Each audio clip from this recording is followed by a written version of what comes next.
Hi అండి, welcome back to our channel. Part 4 అండి blouse కటింగ్లో. ఇది కోరా సైడ్ ఉండేది. నేను నడుము పట్టి కోసం తీసుకుంటున్నాను. 1.5 ఇంచ్ వెడల్పుతోటి పొడవు వచ్చేసి ఉన్న వరకు తీసేసుకుంటున్నాను. ఇలా లైన్ డ్రా చేసుకొని కట్ చేసుకొని పక్కన పెట్టేసుకోవాలి. ఇప్పుడు వచ్చేసి మనము బ్యాక్ పార్ట్ మీద ఫ్రంట్ పార్ట్ని ఇలా ఫ్రంట్ పార్ట్కి ఎక్స్ట్రా తీసుకున్నాం కదా ఖర్చు, అదంతా బయటికి పెట్టేసి మిగిలిందంతా బ్యాక్ పార్ట్కి సమానంగా ఉండేదంతా ఇలా సర్దుకోవాలండి. ఇప్పుడు కొలుచుకోవాలి. ఇక్కడ జాయింట్ సైడ్ వచ్చేసి 2.5 ఉంది, మిడిల్లో వచ్చేసి 1.5 ఉంది, ఉక్స్ పట్టి కాజా పట్టి సైడ్ 3 ఇంచెస్ ఉంది. అది కొంచెం మిస్ అయిపోయిందండి ఆ క్లిప్.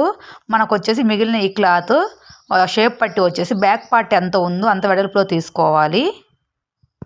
ఈ క్లాత్ సేమ్ అంతే ఉంది, ఎక్స్ట్రా ఉన్నది కట్ చేసేసుకున్నాను, కొంచెం క్రాస్గా ఉండేది. ఇప్పుడు కింద ఖర్చు కోసం ఒక 1/4 ఇంచు ఇలా లైన్ డ్రా చేసుకోవాలి. 1/4 ఇంచు సరిపోతుంది.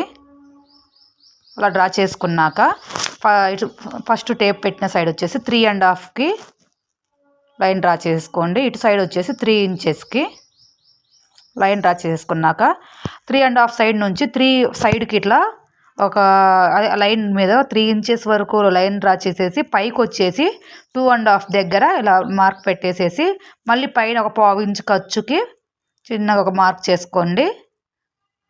దాన్ని లైన్ డ్రా చేసుకోవాలని నేను ఇక్కడ చేతితో చేస్తే సరిగ్గా రాలేదు, మీరు స్కేల్తో చేయండి, స్కేల్తో కూడా చూపిస్తాను.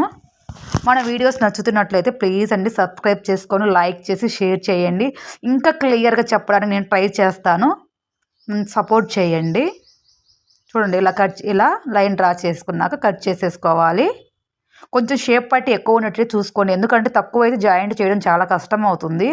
ఎక్కువ ఉందంటే కట్ చేసేసుకోవచ్చు. మిగిలింది కుట్టాక అక్కడికి ఉన్న వరకు కొంచెం ఇరిపించినట్టు పెట్టొద్దు. ఉక్స్ పట్టి సైడ్ గుర్తు కోసం టక్ ఇవ్వండి. చూడండి అంతే.